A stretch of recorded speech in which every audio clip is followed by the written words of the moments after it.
A timeless and yet time-sensitive show. We're bringing Dr. Stephen Greer back in. We did another show with him on disinformation that was excellent on March 15th. I hope all of you will tune back into. This one today is on something that's become a worldwide phenomenon. It's just about a cover-up, the Stanford Atacama cover-up. Why Stanford University report is wrong. We'll call Atacama ATA for short. Was there academic corruption in this? What you can do about it? And it's about the intelligence community, corruption of academia, a very worrisome history. Dr. Greer, welcome back to the show. Thank you. I'm very grateful to be back on. I know it's short notice, and happy birthday to you. Thank you so much. And I want to also welcome onto the show the listeners that I know are coming in, ministers of President Putin, one of whom is my very good friend, the president of the Academy of Geopolitical Problems, General Avishov. And also he's the doctor of historical sciences. This will be very relevant to these people, this particular information. The president and professor of the Academy of Geopolitical Problems, the president of the Association of the Ecology of the Unknown, which I now hold a position in Moscow. I'll tell people about it in a future show because you have so much to share today that I don't want to take the time. But I also want to welcome listener Dr. Timur Butulov. He's also president of the group of companies known as Conti. And we have many members and many associates of the Academies of Natural Sciences that Dr. Timur is associated with, and people around the world listening in who are very concerned about not only geopolitical problems, but the natural sciences, all the sciences. Dr. Greer has been the champion of the Disclosure Project issue. Many of you know I was a witness in the Disclosure Project in May 2001, but he has also produced amazing videos, books, documentaries. He'll tell you all about this. And in relation to something that he would like to reveal today that is so relevant, you know that I have been putting steps together to support the work that I've been doing, especially in this most recent trip that was so amazing in Moscow, to support the Treaty on the Prevention of the Placement of Weapons in Outer Space. Each of the shows that are archived on AmericanFreedomRadio.com add up to a full picture. And this is one of the culmination points that's such a good example of cover-up, of what the directions are that we can go into and what each of us can do. So again, welcome, Dr. Greer. We'd like for this to be your show and to really go on with everything that you can possibly squeeze into this short period of time. Yes, well, it's going to be a full show, and I think I want to give an overview of what we're going to be covering. Many of you may have seen the documentary series that featured this little creature who was found in the Atacama Desert of Chile in 2003 and by a treasure hunter. And this was then subsequently taken to Spain with no knowledge of ours. We were not involved in that. It's become a big controversy that it was taken out of Chile as an antiquity. It is estimated to have lived around 100 to 130 years ago in this remote, dry desert area that has a very harsh environment. It's very hot during the day, extremely cold at night in the winters, called the Atacama Desert. And when I first saw it was in 2009. I was in near Barcelona doing a presentation to about 2,000 people, and someone came up to me and said, there's a man here who very much needs to speak to you. And I was shown a photograph of this being. I immediately knew that it was something unusual. And we met, I investigated it, I held it personally. It fits in my hand. It's 6 inches long. So I have big hands, nevertheless. It fit in the palm of my hand. And I was frankly rather astonished. Being a medical doctor, I'm an emergency and trauma doctor. I've seen virtually every kind of human, and I've delivered a couple of hundred infants. And to see something this small that was so perfect and yet did not look human, certainly got my curiosity going. But we really weren't given access to it medically until about 2012. And in September 2012, I'm the principal investigator on this project who went over there, and with some assistance, we got some CAT scans, X-rays, which we will also show you. Well, we can't show we can't show those here, but we have them on our website at seriousdisclosure.com. So if you want to see those, you just go to seriousdisclosure.com and look under the evidence part, and you'll see there's a whole section of the CAT scans and X-rays and photographs of this little being. So you can look at those as we're speaking today. What happened is that we wanted to get some studies on the DNA. So we clipped the anterior right lateral ribs, which, by the way, this little being has 10 ribs instead of 12, which is unusual. It has 4 skull bones instead of 6, like humans have. All kinds of anomalies with the skeletal structure. Just so you know, it also has some fascia or connective tissue that had dried out. It was very desiccated. And it had dried out, but you could still see where there was some connective tissue, a cartilaginous type material. In the skull, we were able to extract some of the meninges, the lining of the brain, and what have you. There's no question it's an actual organism that had lived out in the desert at some point. And we simply didn't know what it was. Now, for the record, because it's been misrepresented in the New York Times in the last week, on March 22nd, this fraudulent report came out, and I'll get to that in a moment. But it's been misrepresented that we were calling it an alien. If you go through everything that's in the Sirius documentary and everything that I have ever written and said, and we have a YouTube video presentation on this that's had 1 million views already, I never called it an alien or an ET. I said it's unusual and we do not know what it is, and we need to have it investigated independently and thoroughly.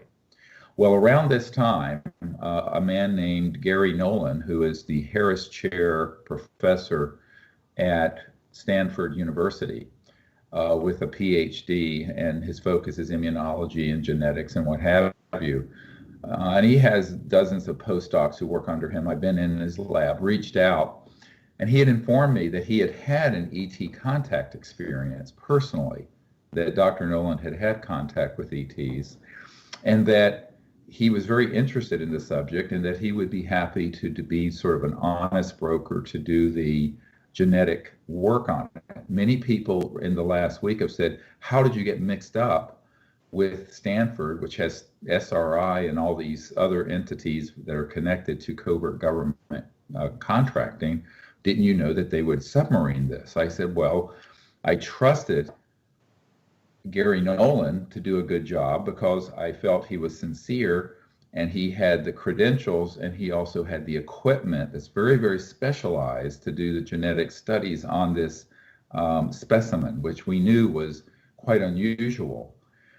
Well, during this time period, but we of course, under forensic sterile field, for example, like you would in the emergency department in a rape kit or a murder case or a stabbing or a shooting, we took the evidence and did it under forensic chain of command. It never lost came out from our control and possession until it was handed off to Dr. Nolan. And Gary took it then into his lab to do the genetic research. He immediately was very excited about what he found. He found that there was almost 10% of the genetic material not matching to humans. Now, people go, well, what does that mean? A monkey, if you go to your zoo and go look at what a chimpanzee looks like, or a gorilla, they are 98 to 98.5% identical to humans.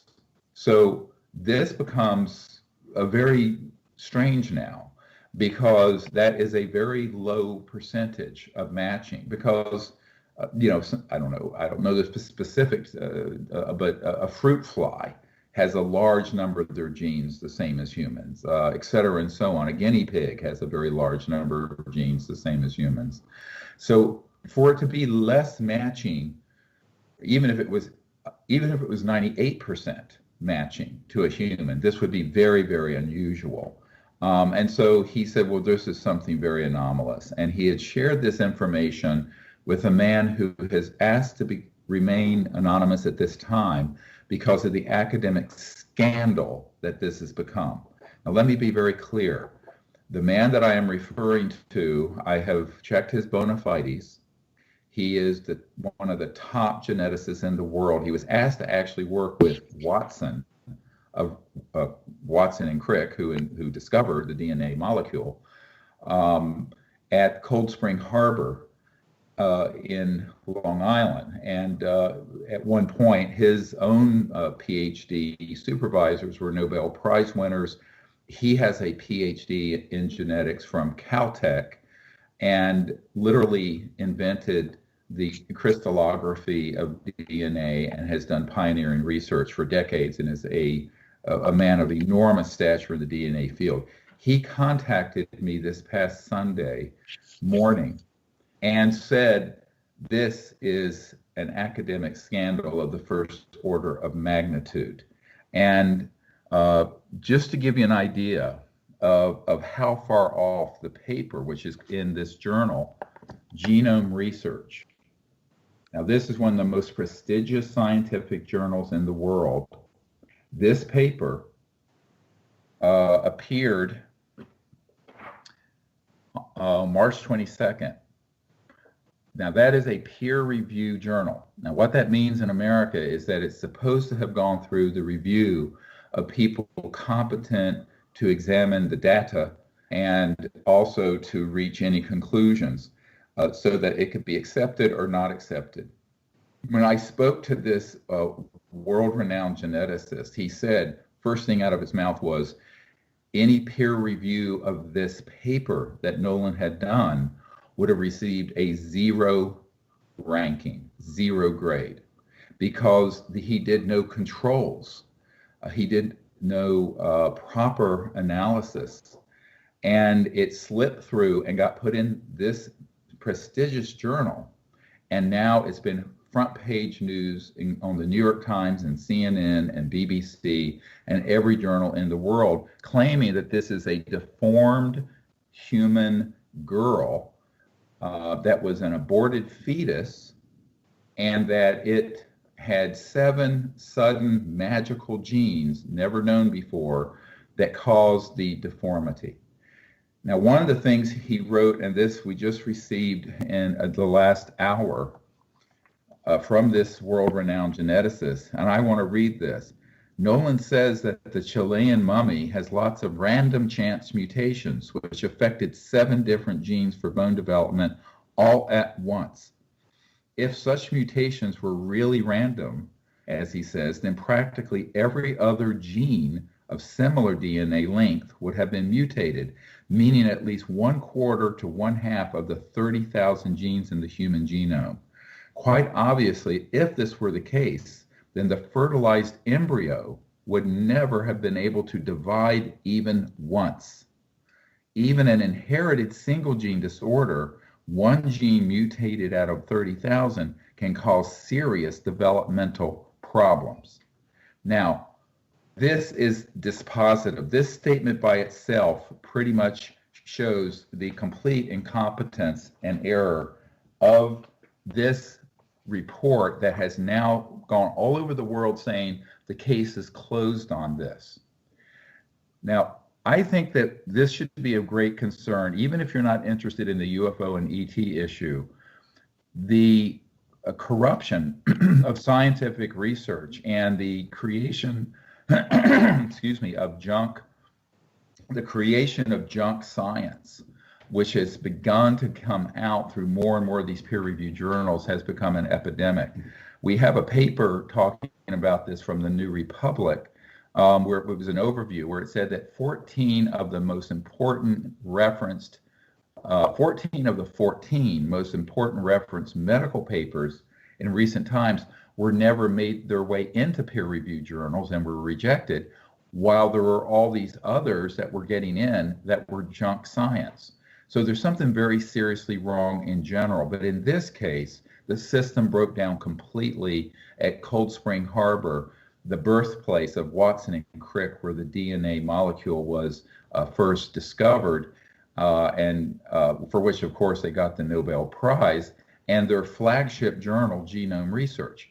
So this should be of concern to any scientist listening, and any layperson listening needs to be very worried about this. Of what does this mean in terms of the veracity of what we consider truth coming out of academia and scientific research?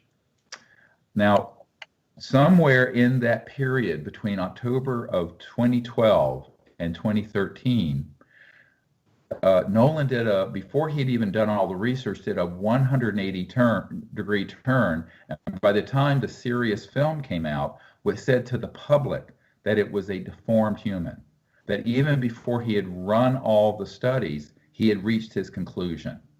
And this, of course, caused the entire release of the film Sirius to be not covered in the mainstream media. We had interviews lined up for The View, for Fox News and others, and his statement alone pretty much terminated the release of that film Sirius, which was part of the Disclosure Project effort. And I wondered what in the world is going on here. I knew something terrible had happened. We'll get to this in a moment. So it's also important for people to understand that at the same time that we were researching this, we were getting the clinical data in. Now, what I mean by clinical data is Dr. Ralph Lockman, who is a professor at Stanford, was asked to do the research on this as a medical doctor who's taking care of many of the syndromes we're talking about.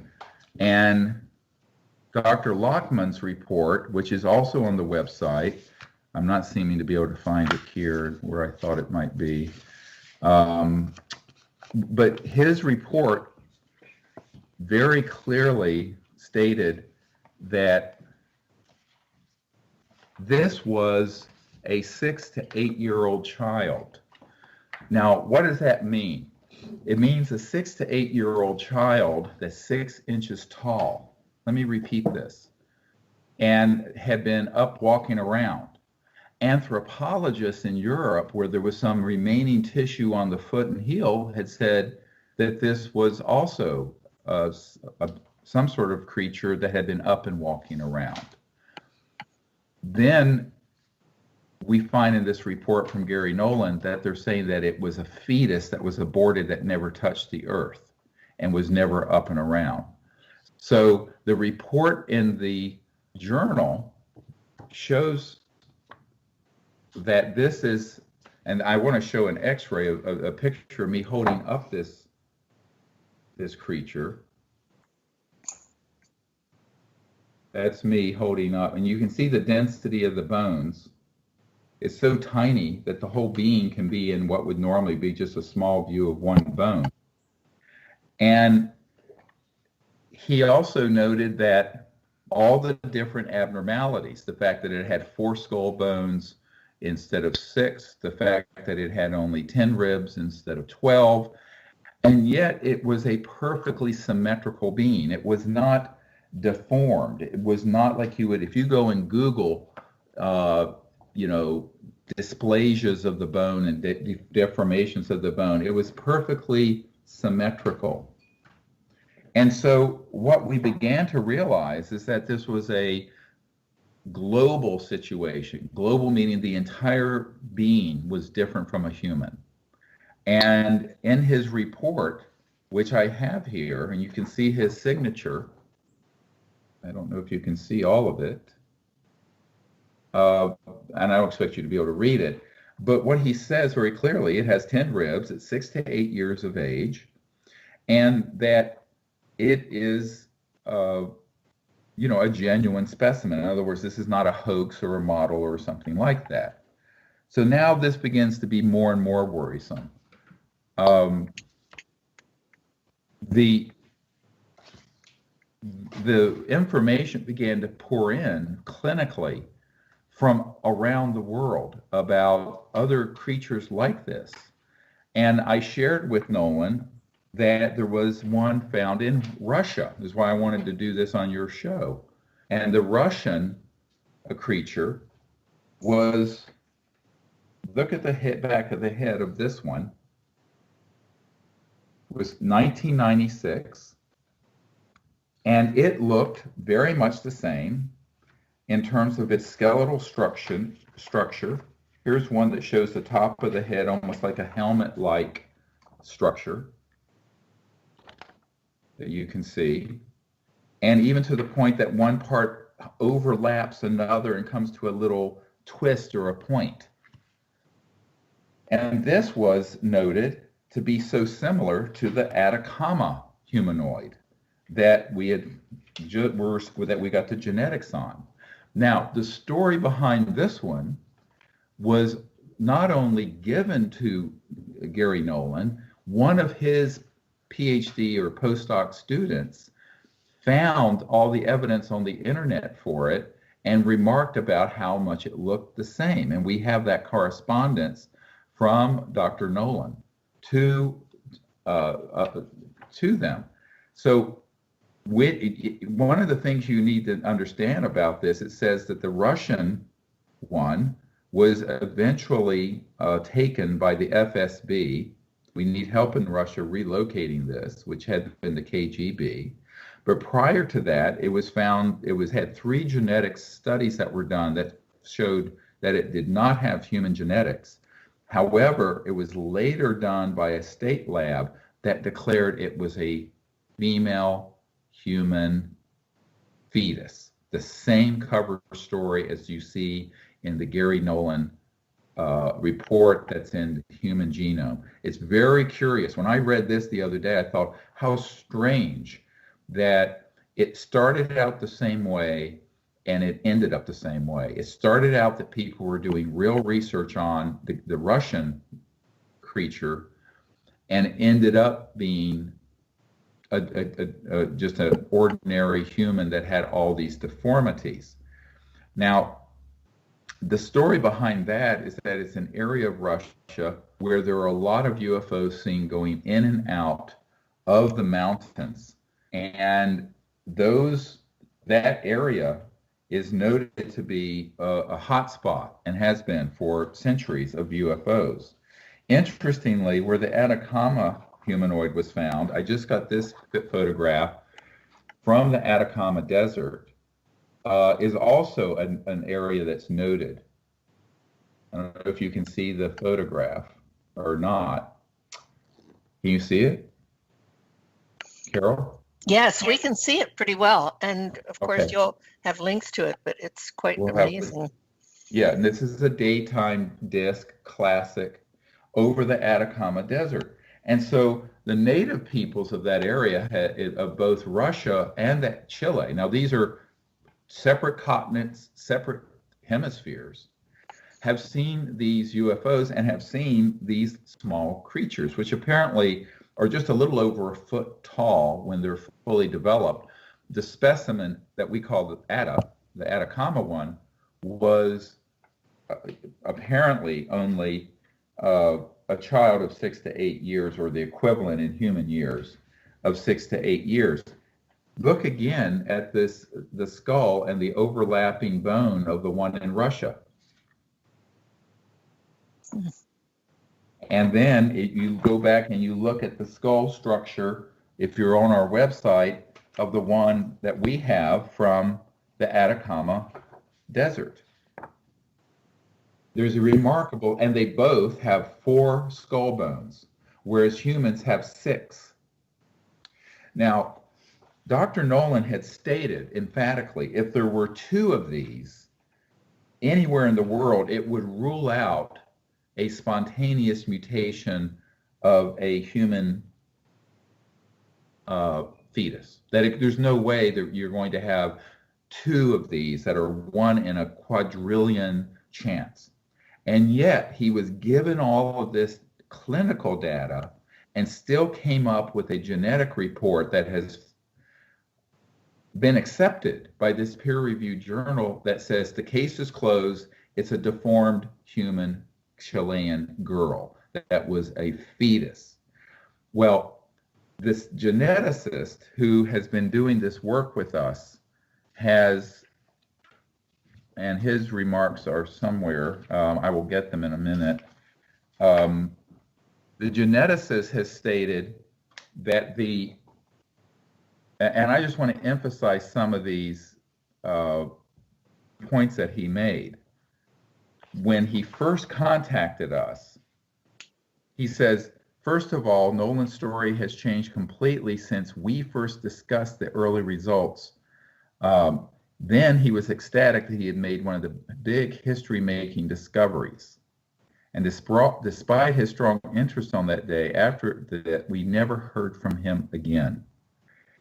And he goes on to say, if this were my data, and I did the same analysis, my first conclusion after seeing so many mutations with coding regions, including lots of mutations never before seen in any medical database, this is critical, would be to think most of all that such mutations took place after the mummy died. In other words, they are not mutations, they're damage to the DNA due to the 100 to 500 years of environmental exposure, which is unavoidable.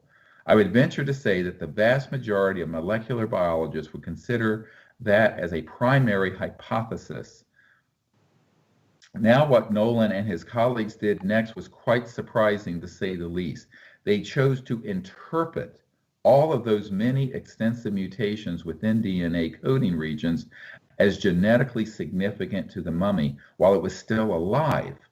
If it were a fresh, modern, undamaged sample, this might be reasonable. However, for a sample which has been moderately damaged to the extent described, it is not a plausible hypothesis.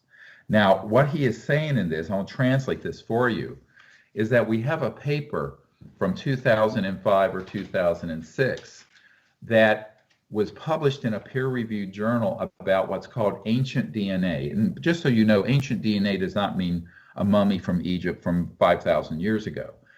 And this is the paper. We have tweeted this out because this is an emergency of the first order of magnitude of scientific problem.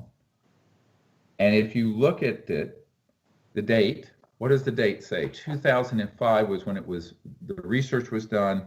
It was released in 2006 and published. Now, in this paper, it's very technical. It goes into the fact that when you have, and I'll just explain this for the layperson, the persons who are not scientists. If something goes out in your yard and dies, and it sits there for 100, 130, 200 years, the DNA material will still be in the bones, which is where we got this material from, the bone marrow of the ribs. But because of the fact that it's not in a cryogenic lab like you do keep a human embryo when you're preserving them in a cryogenic setting, the material breaks down and the molecule of the DNA breaks down. And if you look up the cytosine and the different aspects of the DNA molecule, they begin to switch and fall off because it gets oxidated. Now, oxidation is a process where it's exposed to the environment and living tissue begins to just get corrupted and breaks down. Now, this is well-established science that when you're dealing with old DNA, you cannot take that old DNA and take those changes that are really the degradation of the DNA and say that's a mutation that caused a physical change in the organism. Does this make sense? Mm-hmm. Okay. I'm not wanting to get too technical here because I know we're talking not to a scientific public, but a general public. But just imagine that something's been laying around for over 100 years with the environment decaying it, and then a group of scientists at Stanford and UCSF take it and say, voila, we have found 7 never before seen combined bone syndromes that resulted in this unusual creature that looks nothing like a human being. And that's what they did. That's what they did. And it gets more complicated than that, but I don't want to bore you. They basically took over 1 million places where there were these changes from the degradation, picked 60 some of them, and had on places that would explain bone deformity and claimed that those were new, never before seen syndromes. Now, this leap of conclusion that's in the article, which went worldwide with the help of the intelligence community, I'm going to get to this in a moment, so that it was on the front pages everywhere, completely submarined the idea that this could be an unusual new species or specimen, notwithstanding the fact that Nolan and his colleagues knew about the Russian one, notwithstanding the fact that Dr. Nolan himself told me that he knew that DNA that had been degraded out in the environment would have problems in terms of reaching these conclusions. And in one email, he says he would not reach those conclusions. In fact, in an email dated on December 30th of 2013, in this email, he states that the chances these genes would come up by chance, meaning a mutation, are infinitesimal. Infinitesimal. I'm quoting. Well, what happened? Well, the next thing we know, he is not at all talking. He cuts off communication with us, and I'm the principal investigator who supplied him this sample and spent tens of thousands of dollars to take a whole research team over to Barcelona to get the CAT scans, the x-rays, the sample, et cetera, and so on. And he ends up joining up with this group, this To the Stars Academy group with Tom DeLong. We'll get to this in a minute. And they facilitate the global fake disclosure that this is suddenly couldn't possibly ET related, that the case is closed, it's a deformed human fetus. Here's the problem with all of this, is that the research paper he put out is so dense, and unless you have a PhD in genetics, you're not going to understand it. That's the first thing. Secondly, it appeared and got through the peer review of genome research. Everyone listening needs to contact Dr. Sussman, Sussman, and she is the editor of genome research, and point out that this paper, according to the top geneticists in the world, should have never made it through peer review, period, full stop. It would have gotten a 0 rating, is what he has stated. Number 3, that they cherry picked. It's sort of like Dick Cheney cherry picking the intelligence to put Colin Powell in front of the UN to say, see, he has weapons of mass destruction. Let's go in there and have a $2 trillion war that kills hundreds of thousands of people.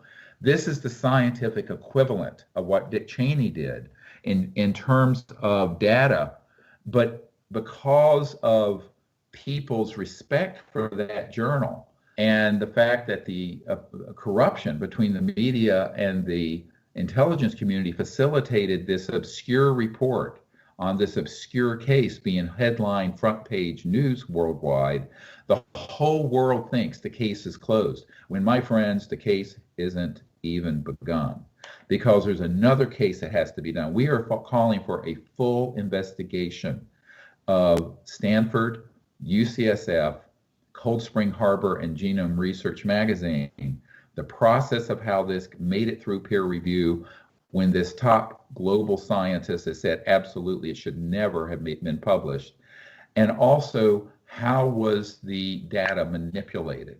Now, last night I received another report where he said that in talking to 10 different molecular biologists and geneticists, not a single one thought the paper had any credibility.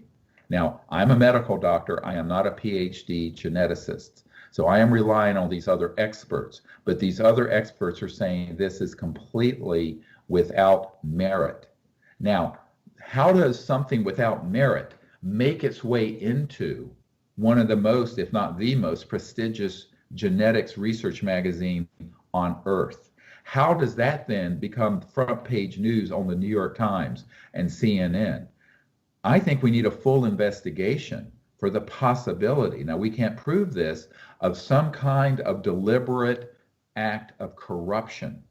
And if the process in academia on this has been corrupted, we are in very big trouble on this planet, because what that means is that the tricks that were being done in the 50s and 60s, which we'll get to in a moment, where the CIA, and we can prove this because we have documents under FOIA request, Freedom of Information Act, where the CIA deliberately has gone in to academic institutions, put people under some duress for some reason, and forced them to say and do things to change the scientific opinion.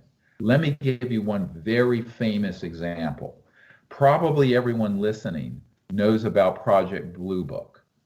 Project Blue Book was the kind of window dressing research end of the Air Force in the United States looking into UFOs. The real action was going on in unacknowledged special access projects, which we expose in this book. If you haven't read this book, you must get it. We are actually, because of this emergency that's happened, we're putting this available for anyone to get it half off on our website at seriousdisclosure.com. And if you get the DVD that goes with this, you can get this for free. So you need to go and get it and read it and study it. We don't have time to go through all of that here today. We have so much material to cover. But in 1969, the Air Force pretended to have an objective study of UFOs done, where it was predetermined that the UFOs were not real. And the head of the committee was a Professor Condon at the University of Colorado in Boulder. He was a renowned scientific figure. He assembled a lot of other very renowned scientific figures but he made one mistake. He got one honest scientist on his team named Dr. Robert Woods. Let me tell you what happened, and this is in the disclosure material, and you must read this. Dr. Woods was a senior research aerospace scientist at McDonnell Douglas Aerospace, which became part of Boeing a few years ago. But at that time, and he worked with and knew Old Man McDonald personally. Mr. McDonald and he worked together. So he was on this Condon committee. And the Condon committee, when he started bringing hard evidence of the facts and the truth, Professor Condon personally went to the head of McDonnell Douglas Aerospace, Mr. McDonald, to get Dr. Woods fired and get him not only all thrown off the committee, Condon committee, but fired from McDonnell Douglas, because Dr. Woods had such integrity. He was saying, no, these are legitimate cases. Here are actual photographs. Here are actual videos. Here's actually places where these have landed. Here are government documents. And he was doing what I was, this is sort of 50 years ago, of course. And luckily, Old Man McDonald was quite fond of Dr. Woods and said, no, I'm not going to fire you. And he kept him on. But Dr. Woods was thrown off the committee. The next thing you know, this fake committee, headed up by Dr. Woods, issues a report saying the UFOs aren't real. There's no reason for the government to study it. Let's close Project Blue Book. And they used that report to close any government official publicly overseen investigation of UFOs. What I'm telling you is fact. After I personally briefed the director of the CIA, James Woolsey, I put in a FOIA request and I got documents about the Condon Committee. And in these CIA documents, it explicitly says that Dr. Condon was working for them, was an asset of the CIA, and that this had to be kept away from the public knowledge, because if it was known, it would create a public scandal. Now, what I am sharing with you here is not in debate. This is proven through FOIA requests. These are official government documents, not ones that have a questionable provenance or did someone forge them. These were officially released. I have them in my archive. The question becomes, and I'm reasoning this is a question, we can't prove this yet. Is this what we're witnessing, Carol, in front of our very eyes this past week or two? That we have another situation of unbelievable government and collusion and corruption with academia, resulting in what has happened to this poor Atacama skeleton. Dr. Greer, I just want to mention this is what you have brought attention to that ties in with what I've been focusing on too, the U.S. Space Command now. The whole purpose of this secrecy, as you call it, the hoax, as Von Braun called it, the last card, is about, and it says it in Vision 2020, this is another document that you have, the space dimension of military operations is actually being designed to, quote, protect U.S. interests and investment, integrating space forces, and now we're hearing space forces, the Space Command being turned into space forces, into, quote, war-fighting capabilities across the full spectrum of conflict. And that's what you're leading this into. Yes, and then here, and this is where I'm going to connect the dots over the course of this 2-hour show. I'm trying to be methodical in what I'm presenting here. There is something very strange that happened, and at a certain point, we got an email from the director of, and this was actually on the blog of the director of Sirius, and I'm going from Kalika, and he says Gary Nolan, Dr. Nolan, was visited by agents from some form. This is not me saying this is Kalika, from some form of federal level. He told me on the record, on a phone call, which federal investigators most likely now have in their possession. Afterwards, he reversed his findings. Now he's working directly with former CIA and NASA experts in the UFO field on a multi-million-dollar project. Now, this was posted March 23rd, 2018, the day after this journal report appeared. And the anniversary of the introduction of the Strategic Defense Initiative Space-Based Weapons Program, March 23rd. Correct. Now I want to connect another dot. And this, I'm bringing this up, I'm wanting to be careful here for legal reasons. I have a very trusted member of my team who had been with me for a couple years, who also works with senior military officials in India, and up to and including the president, the prime minister. He had a meeting with Tristan Harris. Tristan Harris is who I have also met with. Tristan Harris is the Harris chair. He's the head of that trust that endows Dr. Nolan's chair at Stanford University. And Tristan Harris, in his conversations with my colleague, stated that the reason they had to change the story on this was that there was too much pressure, that it was too explosive, that they were afraid.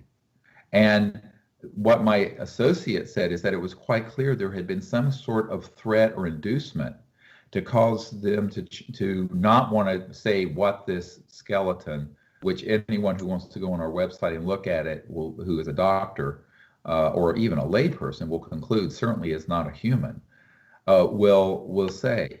And apparently this was of such great concern. This contact flew all the way from San Francisco after his meeting with Tristan Harris, whose trust is endowing the Harris chair that Dr. Nolan occupies at Stanford, and comes back to meet with me in Washington to say something's very wrong here. And now this was about a year ago or so before this report came out. The next thing I know, which is very concerning to me, I get something from John Rappaport.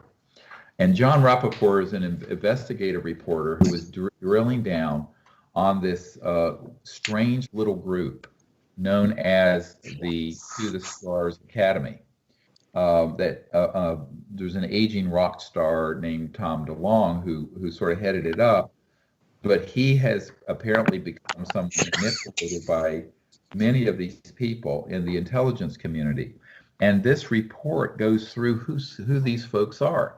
Now, let me just give you, and now we've learned that this Dr. Nolan, Gary Nolan at Stanford, is a member of this team.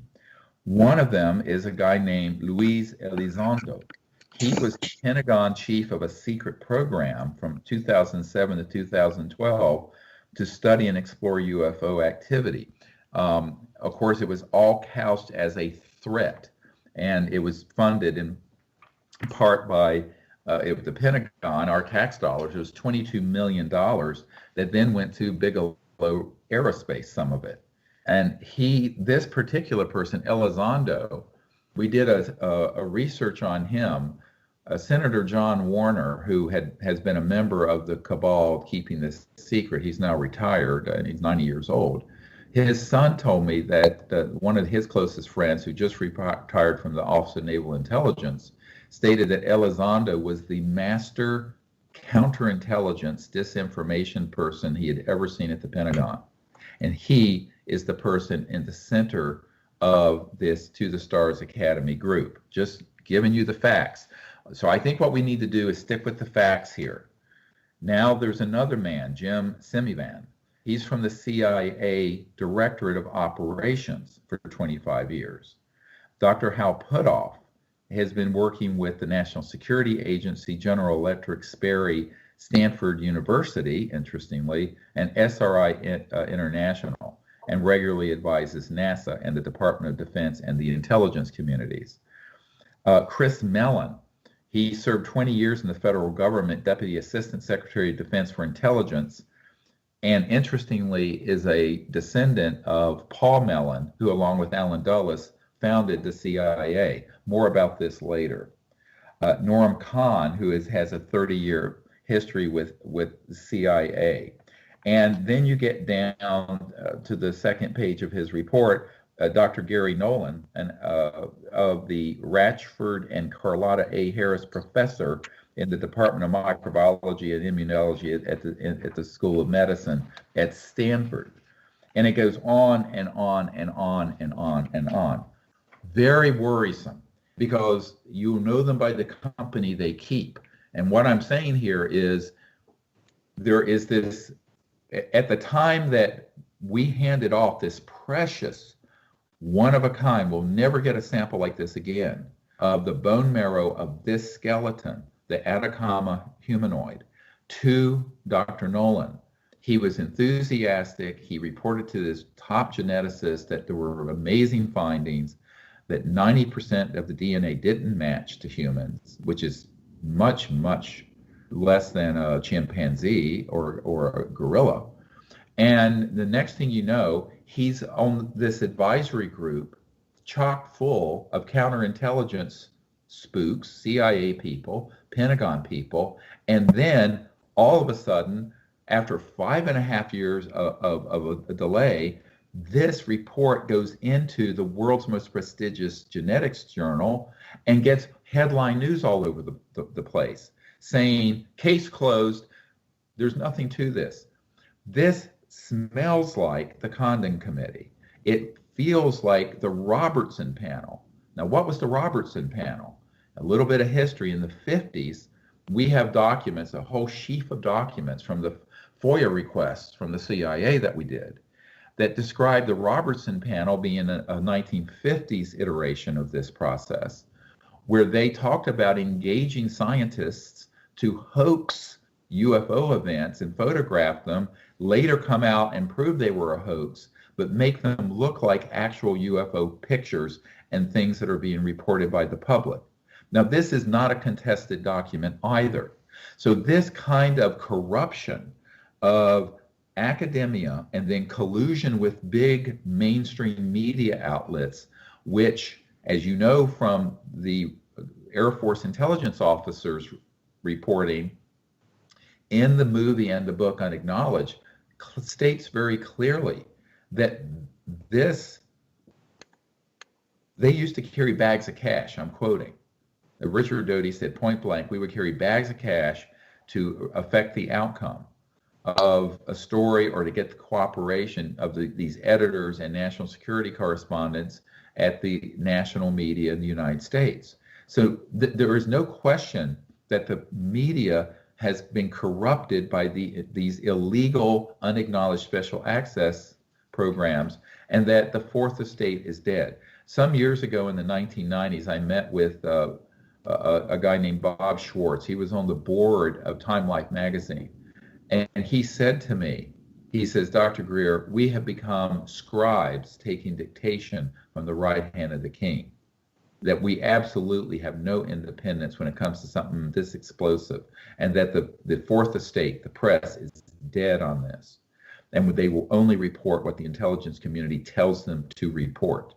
And that is what everyone listening needs to know, is what's happening in real time in front of our very eyes. So you don't have to go back 60 years to the 50s or 50 years to the 60s. This is happening in front of our very eyes today. So that's why I wanted to be on your show, to give you this big picture of what's actually going on. Now, I also have a document that's called, it's in an article on our website called Media Play from the CIA. And I'll hold this up. This is an official document from 1991. I hope you can see it. And they have some things blackened out on it, like the spooks always do. But one of the interesting things it says, we have relationships with reporters from every, underline their emphasis, major wire service newspapers, news weeklies, and television networks in the nation. This is the United States from the CIA. This has helped us to turn intelligence failure stories into success stories, and has contributed. In many instances, we have persuaded reporters to postpone, change, hold, or even scrap stories that could have adversely affected what they wanted the public to know. So this is what's more interesting and apropos to today, is there's also somewhere in here there's one that has the same thing it says about academia. This is under B in the same CIA document I held up. Current program. The agency, meaning the CIA, has a wide range of contacts with academics through recruiting, professional science societies, contractual arrangements, and OTE.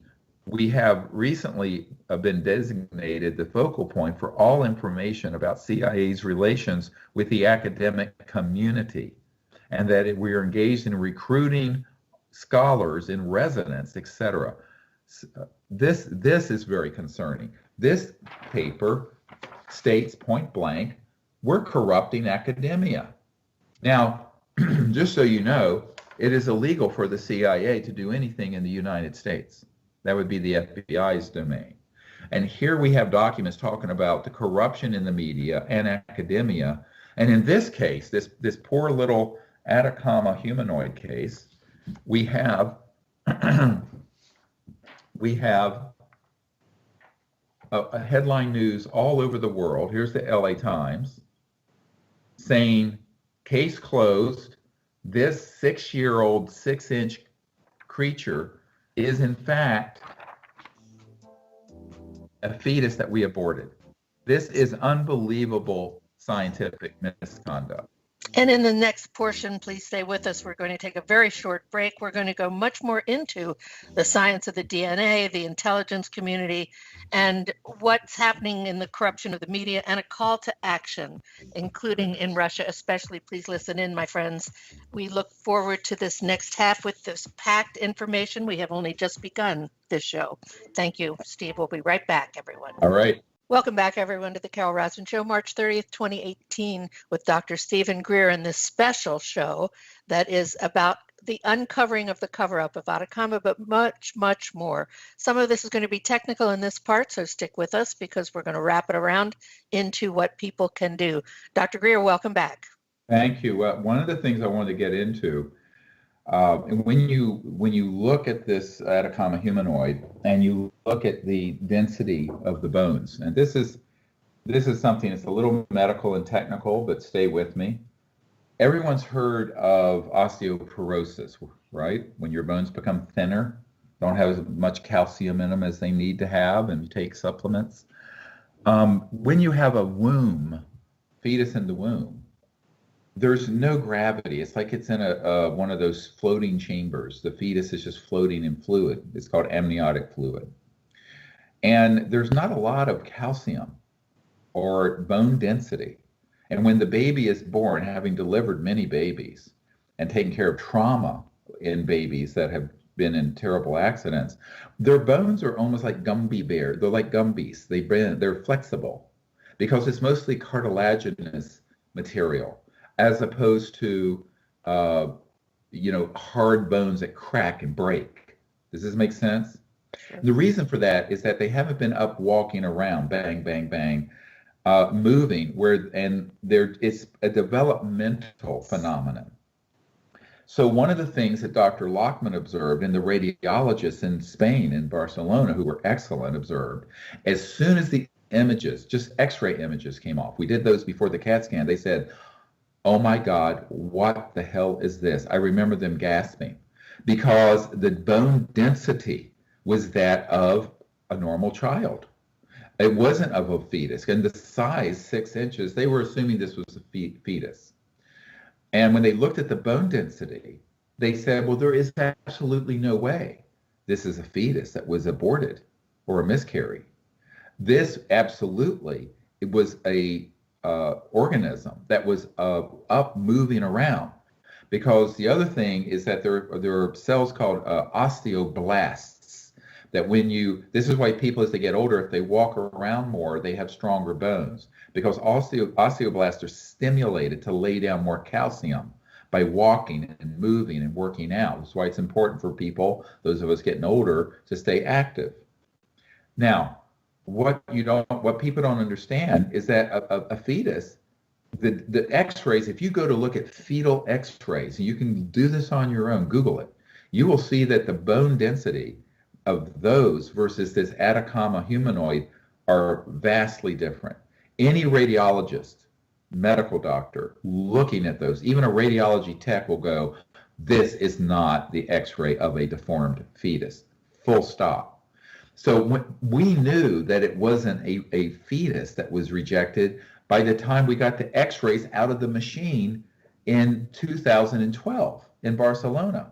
And Gary knew it, and Dr. Lachman, who was the world's expert on this. Let me explain. Dr. Lachman at Stanford literally wrote the textbook on skeletal abnormalities in children, literally wrote the textbook, renowned globally. He said that it was a 6 to 8 year old child, from not only the bone density, but also the epiphyseal plates, where the bone, when your bones are growing, there's still plates that are open so it can get bigger and bigger because you're still growing. Now, and in his comments, which we will post, he states that, well, there are some rare genetic conditions called progeria, where your bones age faster. So maybe that's not the real age. But he says, I seriously doubt it. He says point blank, in this particular specimen, he doubts that. Aren't they projecting that this was 6 to 8 years old, though, at 6 inches? Yes, yeah. Yes. This is in his report, word for word. I am quoting from the report I held up a moment ago that it was a 6-inch specimen that was 6 to 8 years of age by both bone density. Now, the fact that they're saying this was an aborted or miscarried fetus that spontaneously, like when a woman has a miscarriage, is laughable. The medical evidence and the world's expert on this, and any radiology worth a grain of salt would say this is ridiculous. It's junk science. So now we get to the question of how do you go from that to a major medical journal like Genome Research, putting in this kind of misinformation to the public. And one of the things that was pointed out to me in my telephone conversation with this world-renowned geneticist is that he said that he said, I want to review the peer review statements. Now, often when you do peer review in a journal, the identities of who reviewed it are kept secret because they don't want to be attacked for having, not accepted your paper. But the statements they make are generally made available so that you can see what people said about it.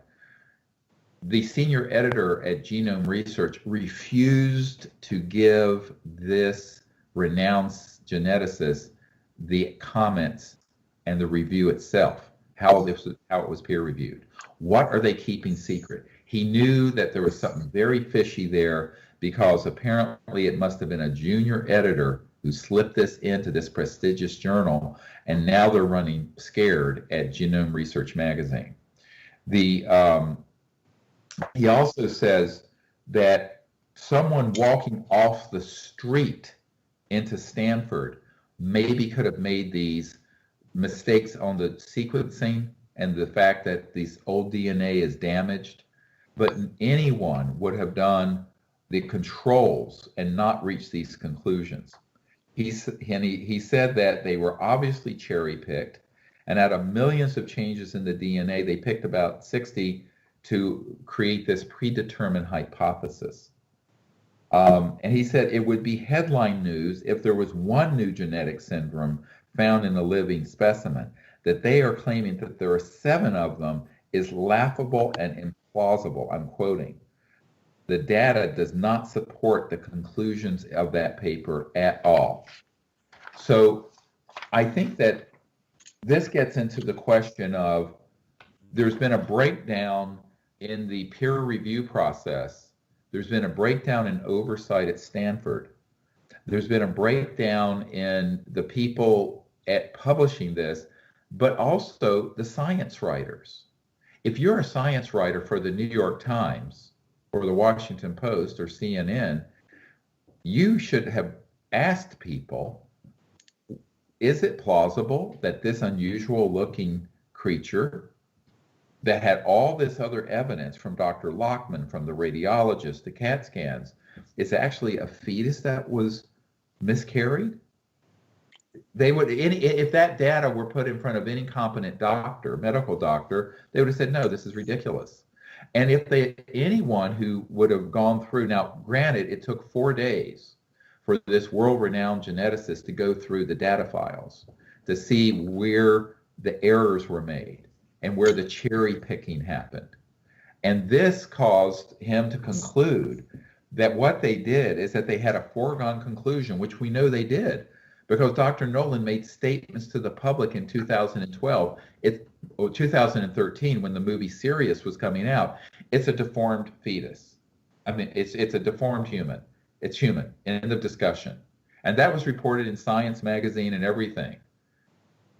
Stephen, I know, I have my viewpoint, many of our listeners do, why all of this is so hidden, why there's an aggressive discrediting campaign against people who are trying to be truth tellers and reveal what's going on like you've done in the ultimate ways. Why would you say this is happening, and can we even undo it?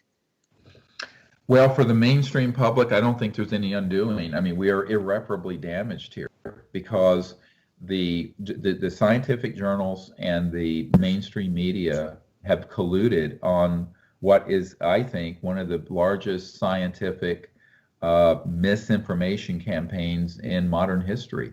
I am not exaggerating to say when you have something that could potentially be, and we don't know, I want to say there's no proof yet that this is of an extraterrestrial origin, but even if there's a 1% chance it is, to have the DNA sequencing be altered, to have known science thrown out, such as the fact that something laying out in the desert is going to have changes in the DNA sequence that are not naturally occurring mutations on the bones that cause the bones to look like this or the creature to look like this, but are the result of just normal degradation and decay. This is settled science. This is, how do you make these wild, spurious conclusions, which are published in a mainstream journal and then covered globally, and it's case closed? The case is closed. It's the same with the space weapons issue. I mean, people are still, you mentioned weapons of mass destruction. People are still believing that they really were there, or Yes. that the Russians colluded, and people are believing what's in the media. Yes. And when I hear you, I start to get some hope, but then I wonder. Well, here's what I think. I think that there's hope only because a large majority of the population doesn't trust the media. A large percentage of the population has begun to question these authority figures. Now, unfortunately, we used to have the citadels of truth were our prestigious scientific institutions. And what I'm worried about with this, and this is why I'm asking people to contact Stanford University and Genome Research in Cold Spring Harbor, Cold Spring Harbor is the facility and institution that Watson and Crick founded where they discovered the DNA molecule, and expressed their deep concern over the possibility that the peer review process broke down, that this then made it into the global media, and that the conclusions that are in the paper, there's a scientist in the LA Times who openly questions the conclusions. He says, this is Dr. Matthew Warman, an expert on skeletal genetic disorders at Boston Children's Hospital and Harvard, cautioned that although the researchers identified known and novel genetic variants, they are far from knowing what role, if any, they played in ADA's many abnormalities.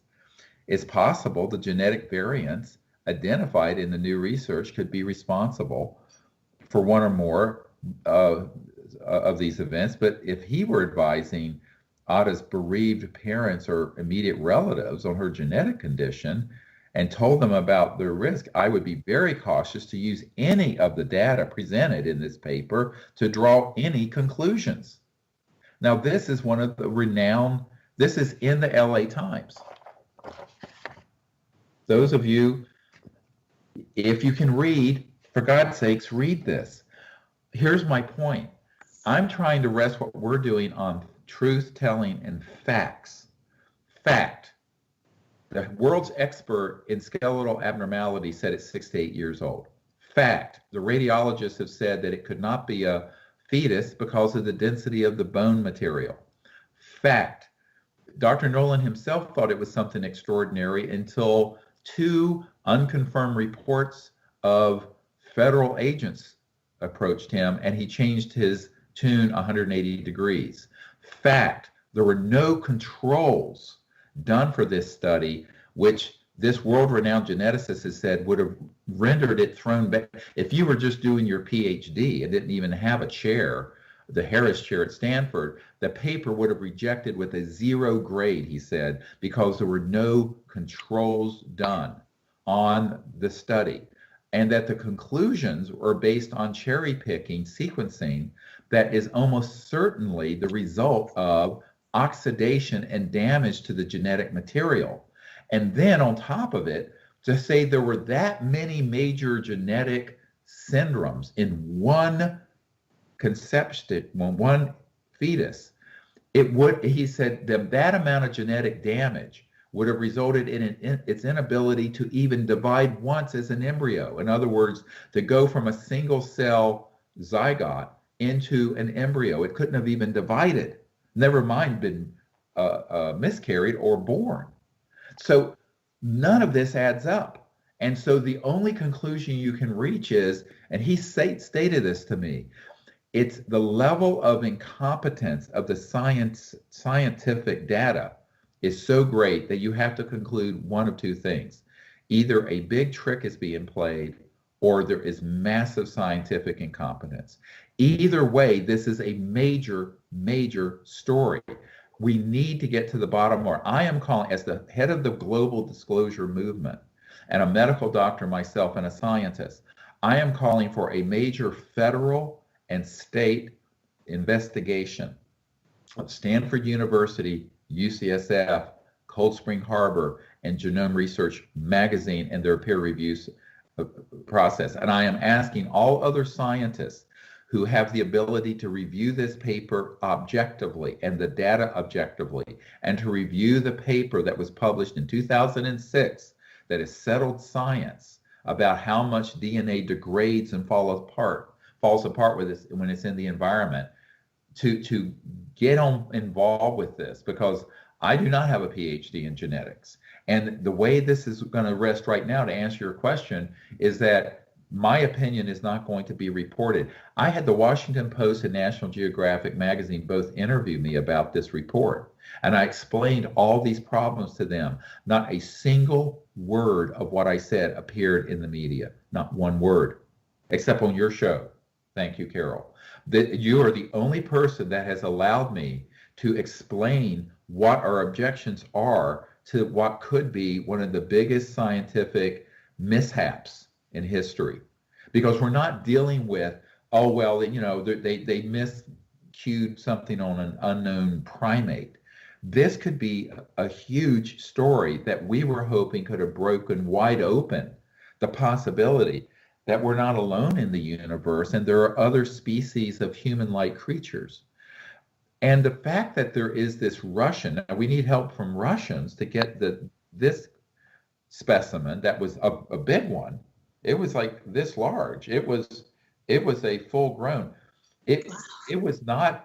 It was bigger than you would had in even a newborn baby, and yet the state examiner in Russia debunked it and said, "Oh, it was an aborted fetus girl again." Interesting. They're all aborted fetus girls. What is this? I mean, the thing that was said in '96 and what was said in 2018 are the same cover story. It makes no sense. But I think the idea for it being an aborted fetus girl came from somebody who knew how the trick was played by these black projects in Russia. Because remember, there are unacknowledged special access projects in the US and Russia that are hand in glove, that work together. It's global. And there are scientists in Russia that are victims. There are politicians who are victims, just like there are in the United States. And this gets into the whole question of we've got to have disclosure and a full investigation of this corruption, not just here in the United States, but all over the world. This is happening all over the world. And one of the things that I want to share is an email I got from one of the most senior CIA people in the history of the UFO subject. I do not want to share his name because he's still actively involved behind the scenes assisting us. This is one of the reasons I'm still alive. I won't go into that any more than that. This is one of the reasons I have not been successfully assassinated. And he wrote to me about this group on December 31st, this To the Stars Academy group. And his first email was very sweet because he said, "I hope you have not been negatively impacted by TTSA. I anticipate it will dissipate soon."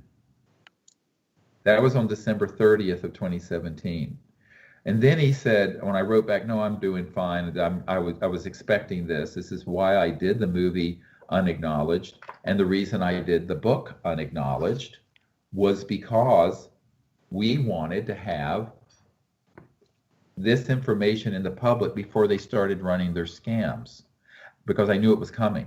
Because what they were doing is that they were going to start doing a fake disclosure that portrayed the aliens as a threat that would then create the foundation for war in space and World War III, which in 1955, if you read Douglas MacArthur's speech, he said World War III will be interplanetary, that we need to unite the nations of the world. Ronald Reagan said we can unite the world around an alien threat.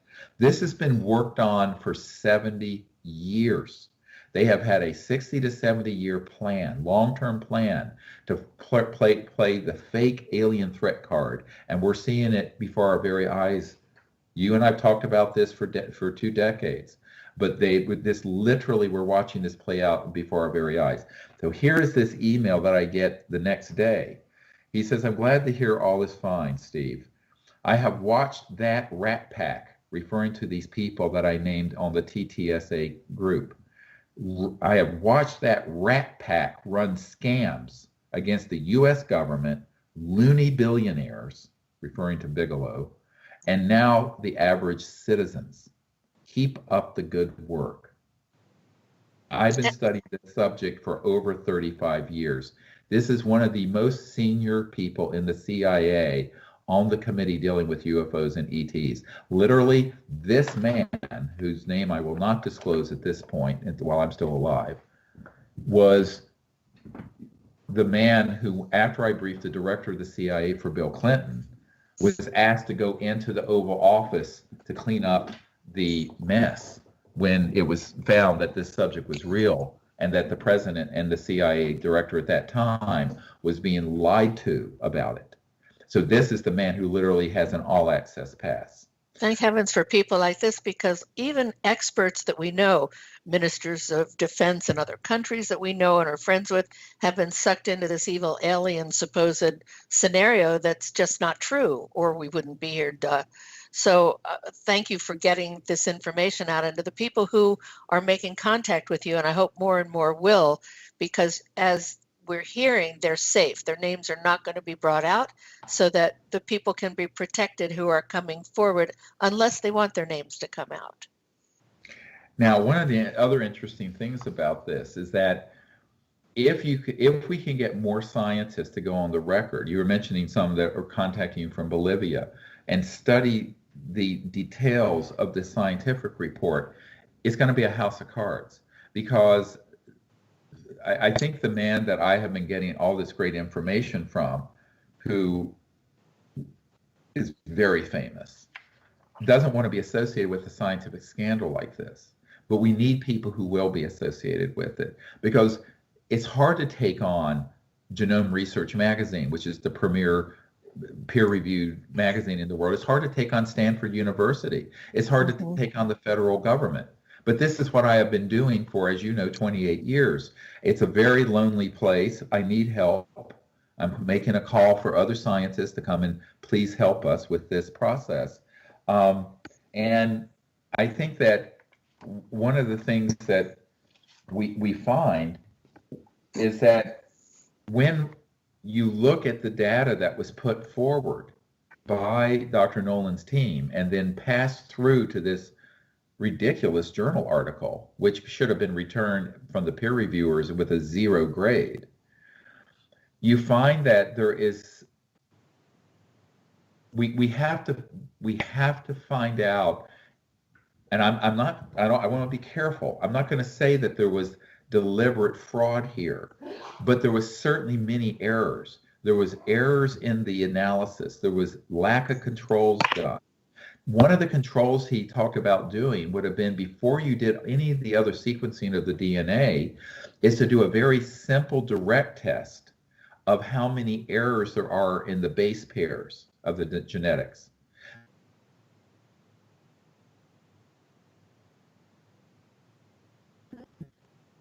Have you? If you look at the molecule, he says there are very inexpensive electrophoresis and gel studies that can be done that any competent lab would have done.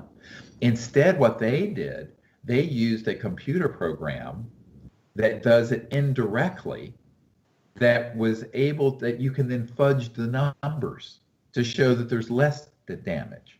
He's saying this would be an easy thing to do, but now all this genetic material went to Stanford. And how are we going to fix this? How am I going to fix this problem? So we have to have people who are going to go in and say, look, the conclusions that are reached and the methodology used is not correct. Now, there needs to then be, I think, a criminal investigation. And I'm going to go out on a limb here. But I think there needs to be a criminal investigation into the peer review process of Cold Spring Harbor's Genome Research Magazine, Stanford University, and UCSF. And the reason I do is that this preeminent scientist has said, There is simply no way that any competent scientist would make these kinds of errors. And there's no way that a journal should have let this get published. And then because of the prestigious nature of the journal and the prestigious nature of Stanford, it got worldwide news, which has now submarined, completely torpedoed what we're trying to do with the Disclosure Project. This is something we also need to assemble a legal team. So if there are any people out there who are investigators, who are competent litigators, and any federal authorities, FBI, and National Institutes of Health investigators, because much of the funding that goes to Cold Spring Harbor and Stanford is from NIH. Our tax money is paying for this. And I think the public should be outraged in America that this report made its way into this prestigious journal and institution that is being funded by grants from me and you, taxpayers. And also Stanford, much of that research that's done at these universities is coming from the US taxpayers, from the US government, much of it, most of it. And to have something like this happen where one of the most prestigious scientists in the world in the DNA area with a PhD from Caltech stated to me, now I can't make this conclusion, this is his statements, that this is a trick. This is pulling a rabbit out of a black hat. There is no foundation for his conclusions at all. But this scientist from Harvard who was saying that you can't reach these conclusions.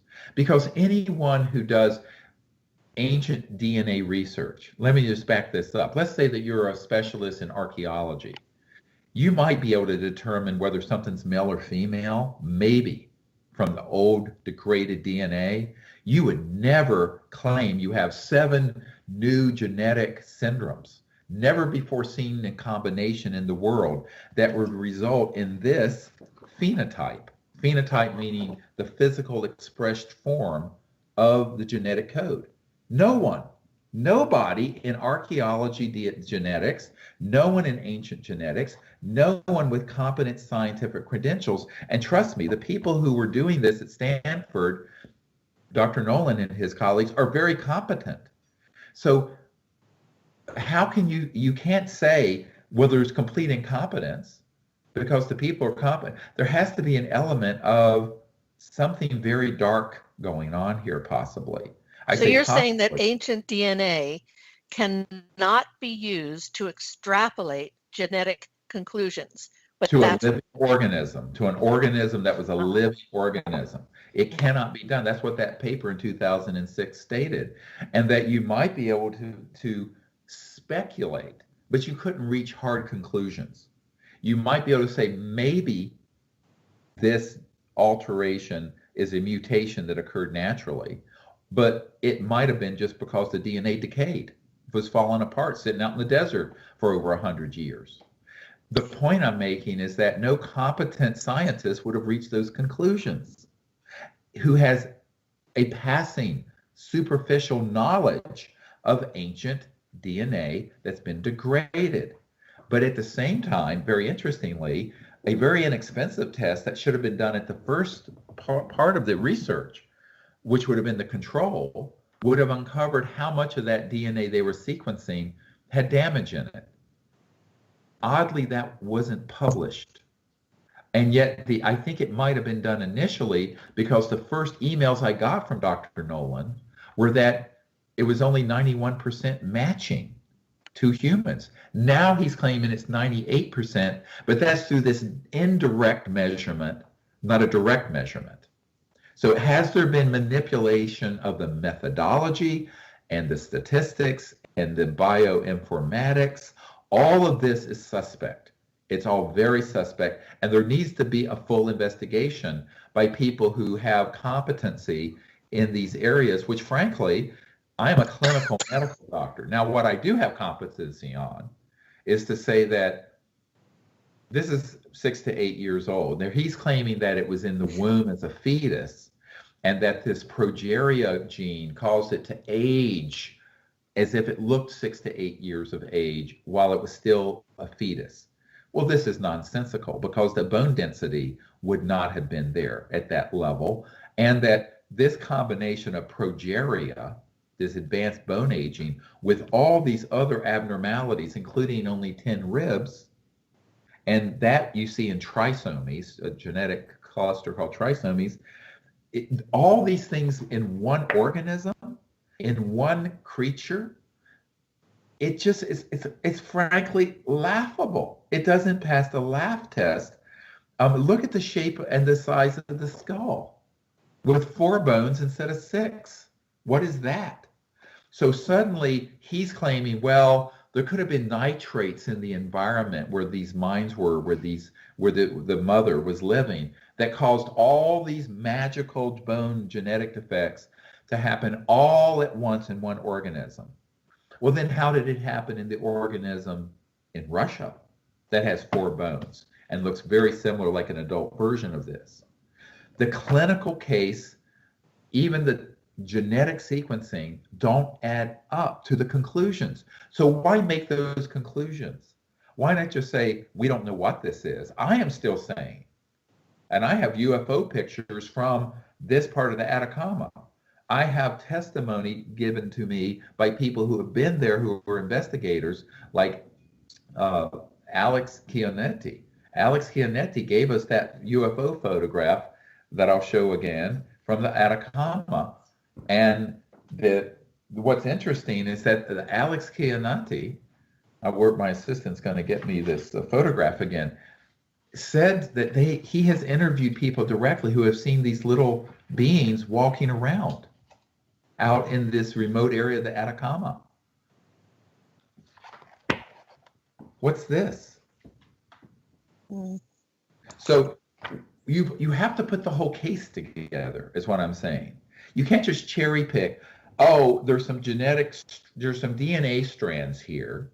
We're going to pull those out and make them fit into a predetermined conclusion, not do the test that should be done to see how much of that is mutation versus damage, and then put this in a major peer-reviewed journal and give interviews to the New York Times and everywhere else saying, ha, ha, ha, this little alien mummy is in reality a deformed child. Now there's a legal case going in Chile with the government furious that a human child was taken out of the country without the correct permits. And this was in the New York Times yesterday.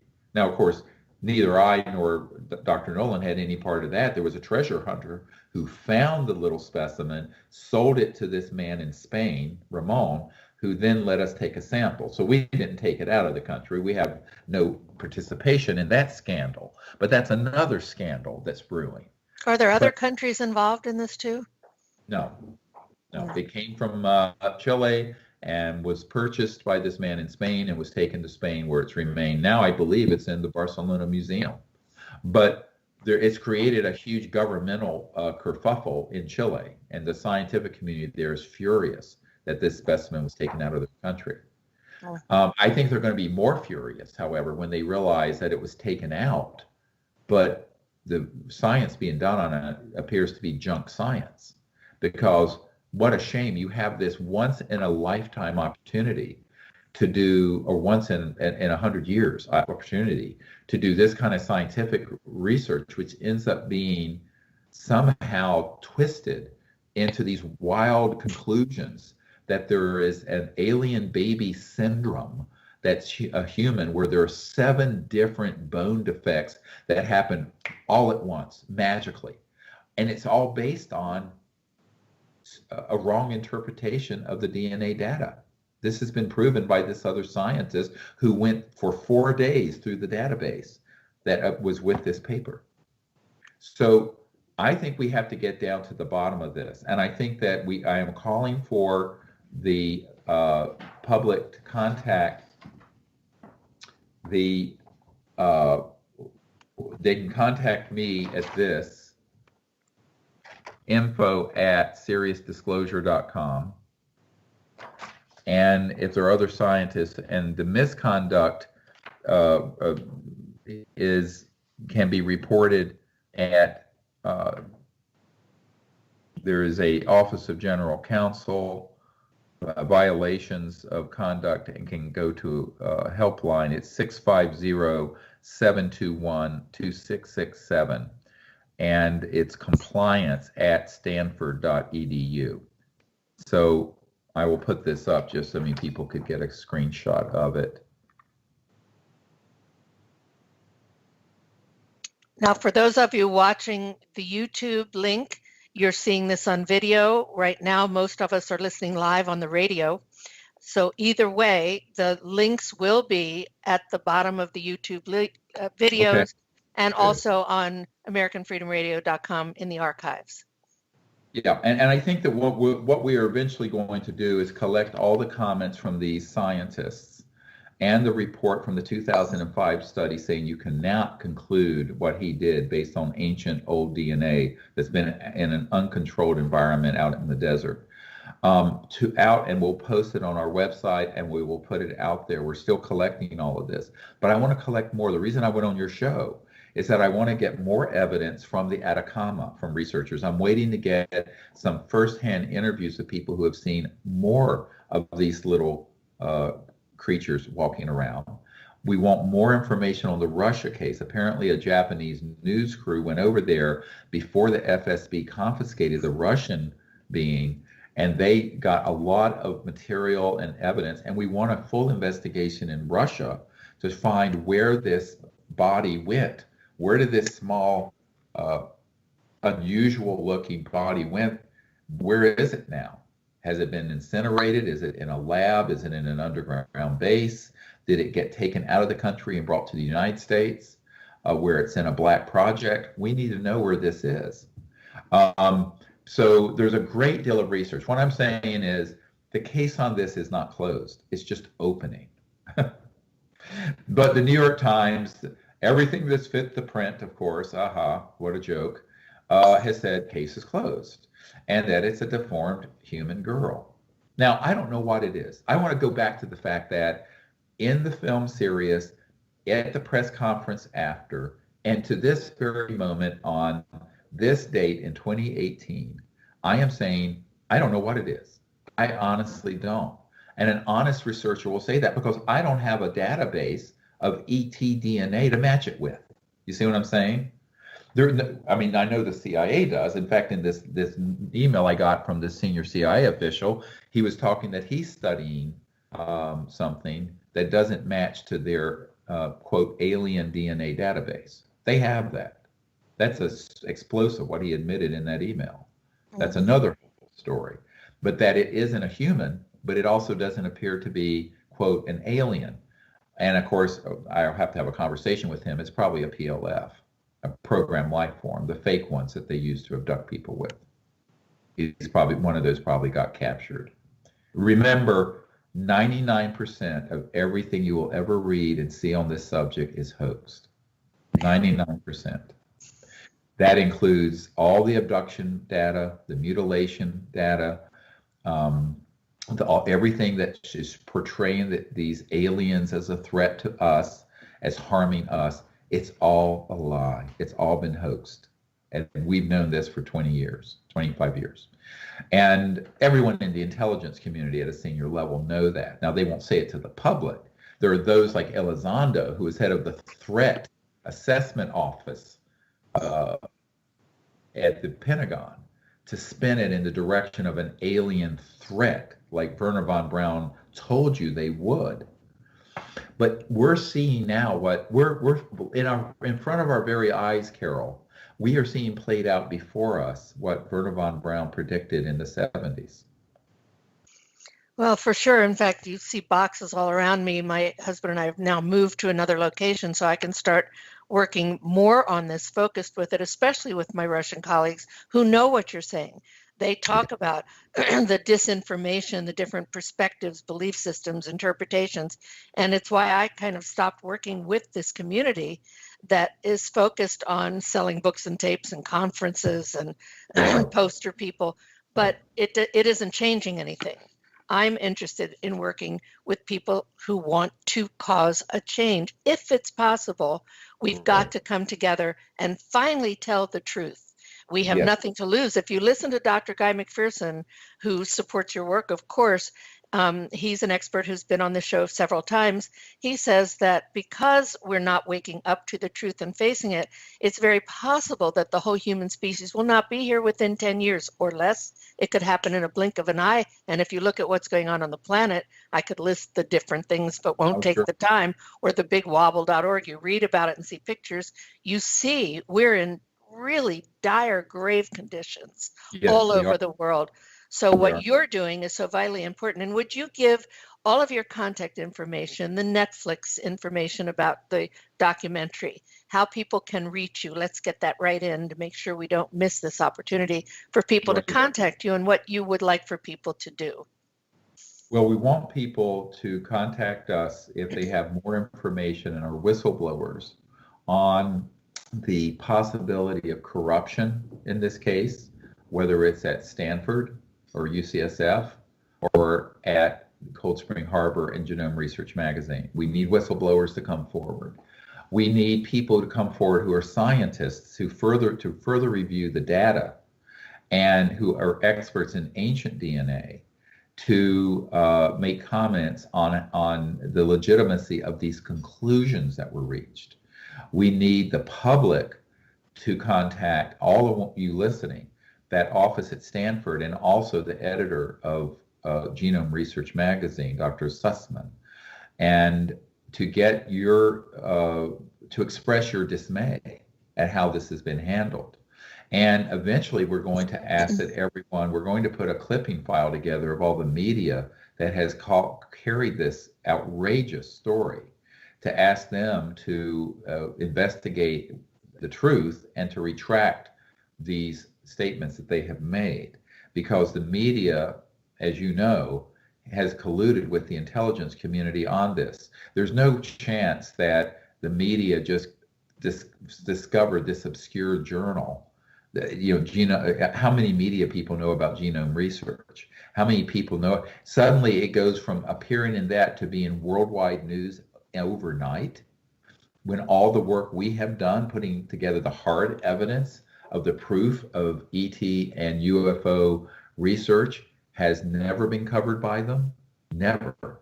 What's going on here? That's the proof of the corruption of the media. So we feel there should be people who are very good investigative reporters who are independent of the mainstream media to drill down on where are the points of corruption. As Special Agent Richard Doty said, we carry bags of cash to these editors. We want to find out who are the people on the inside of the New York Times and CNN and BBC that are corrupt and who have been corrupting this story.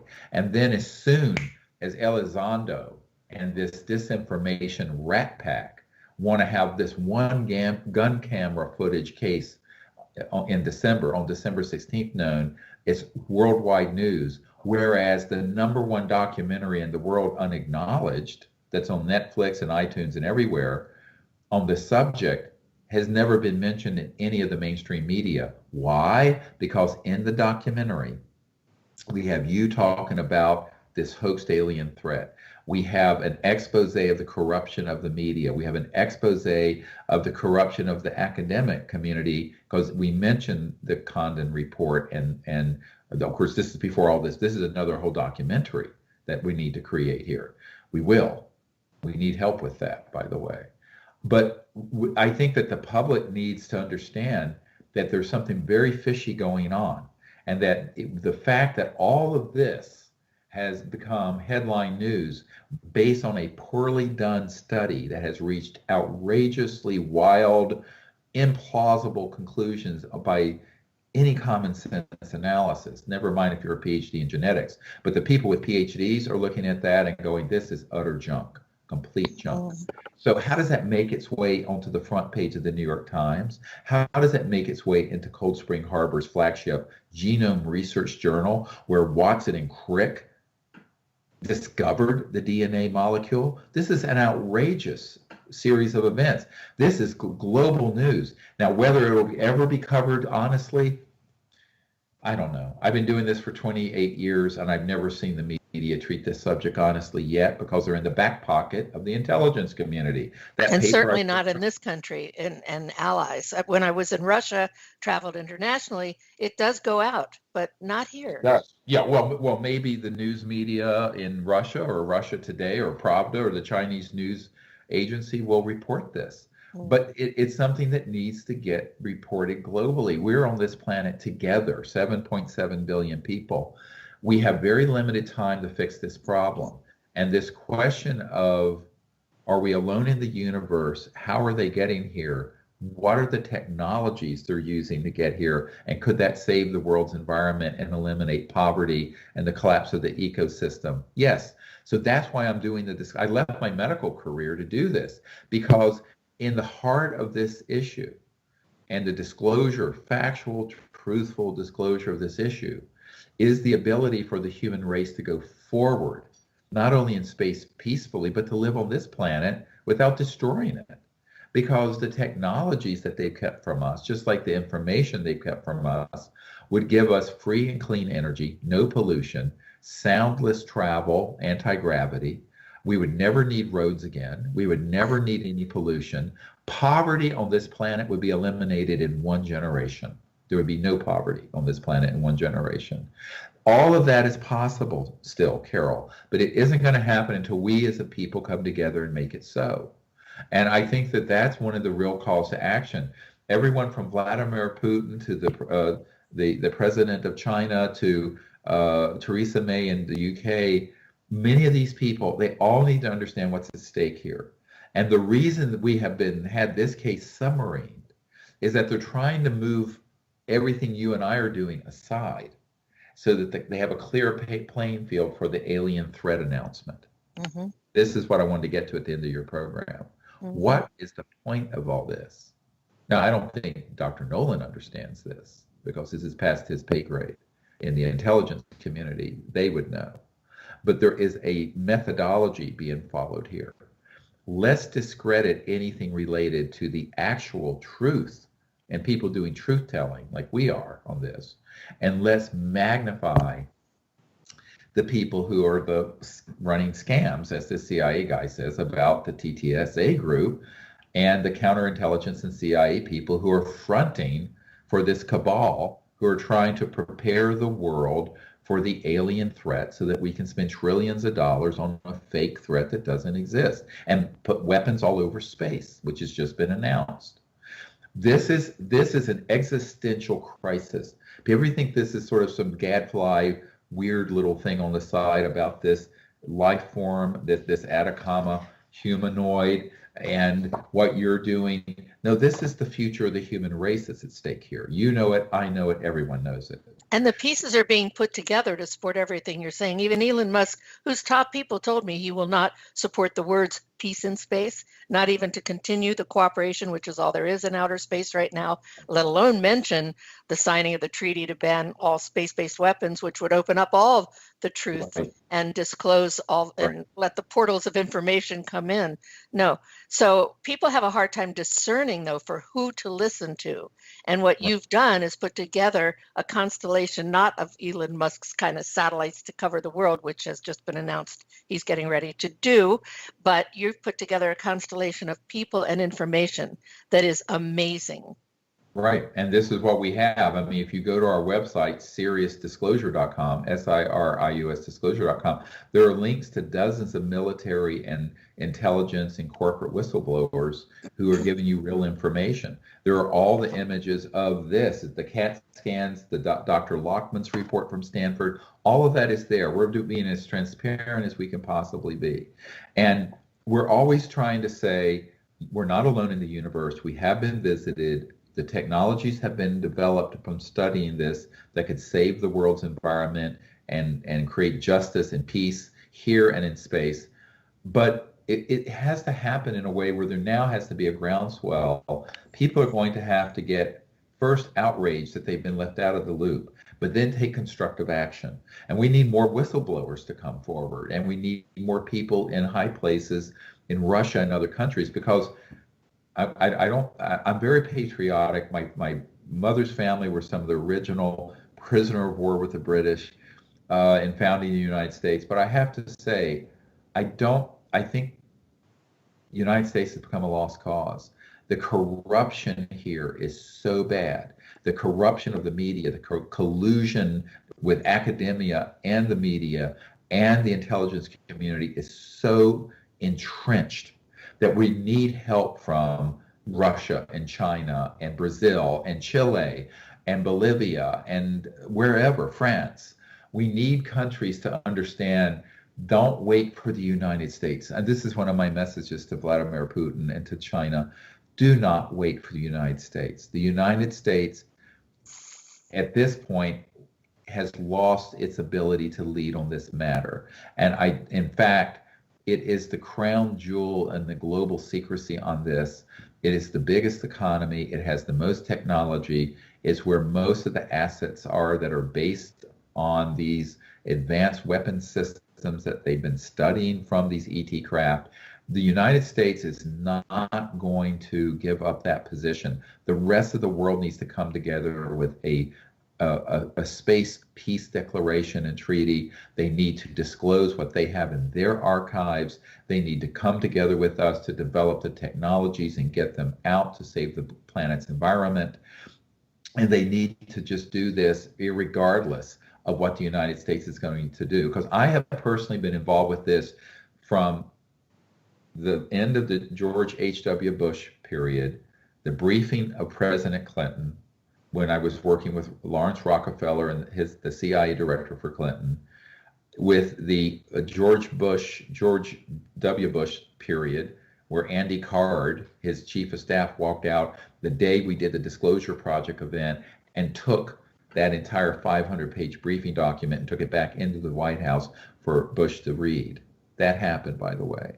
Wow. I don't know if you know that. And then the Obama administration with Podesta, where we put together this briefing for him. And now we have Trump. And as soon as he got nominated, I put together a briefing for Trump. There's nothing coming out of the United States that is good, unfortunately, from the official point of view. This is historic and biblical. It goes way back. So now Yes. I love your idea of starting now, bringing the world together and Yes. doing the things that you're calling for. And the Americans will come along. I mean, most people in America are not part of some evil cabal. Most people just want to live their life. They want to have peace. They want to have prosperity, and they want to be able to have their families be safe and secure. But the most dangerous thing going on, most Americans don't know. They're not going to find out from the New York Times that we're, trying to, as agents provocateurs, we're trying to provoke an attack from these interstellar civilizations and have been doing so for decades. We have evidence after evidence after evidence of our training our weapon systems on them and shooting their craft down. And yet they haven't retaliated. Where have they retaliated? No place. It shows the enlightened restraint of these other civilizations because they've gone beyond where we are. They have reached the level one that Michikaku talks about in terms of a level one civilization that's peaceful and isn't cannibalizing its environment to live. They've gone into these higher levels of social consciousness and technologies, and they're waiting for us to catch up. But the problem is most of humanity, I think, is ready for this leap forward. But there are these sociopaths, the Armageddonites, the people who want to have a World War III end of life on Earth so that their Messiah will return or their Christ will return, these nut jobs who frankly are running these covert programs. They're lunatics. I've met with them. I mean, when I was meeting with one of the members of the committee, this majority intelligence committee, he said to me point blank, we need to have a global environmental catastrophe in World War III so that Christ will return. I'm not kidding you. This is how crazy these people are. So these are the people who have the most power and money in the world. They're absolute lunatics. I'm just going to say it right there, point blank. And we have the biggest hearts in the world. And there are people in the complex. I've worked in positions in the revolving door complex. Many, many people will agree with you. Now, if we can support getting a treaty signed, support getting this information out, this show has been one more sample that you have produced. Thank you, Stephen Greer, Dr. Greer, for all the work that you've been doing as a physician for your 9 grandchildren and for the children of the world.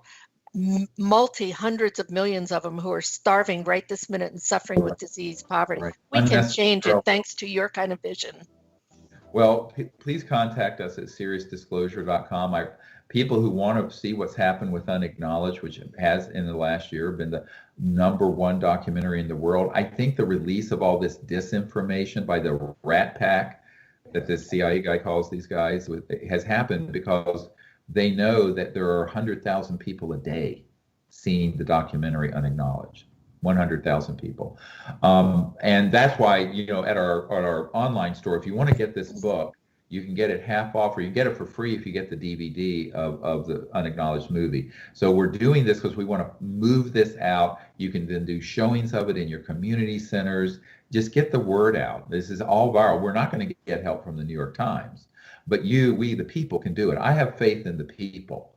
I've sort of lost faith in the U.S. government. Now, I've dealt in a limited way with other governments, and I have found that they have been similarly corrupted on a deep level of their sort of deep national security issues. But maybe there will be people in Russia or France or Chile or Bolivia or other places that will come forward. I am also hoping people come forward who are scientists who will help review this paper like this geneticist has over the last 4 days. He has spent 4 long days going through the data and has concluded it is complete junk, absolutely junk.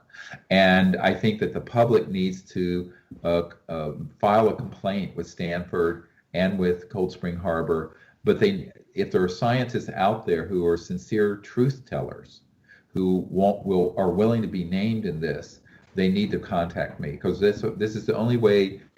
As elders, as I get older, I feel that people like you and I have to be truth tellers and expose the frauds and expose the corruption and tell the truth. We don't have many days left on this planet, so let's do it. Ladies and gentlemen, thank you for joining us. Make contact with Dr. Greer. Let's keep the truth flowing. We can have peace on this planet in our lifetime like there is in space. And we can go for it with this uncovering of the cover-ups and the vision. Give it to the children, spread the word around the world so that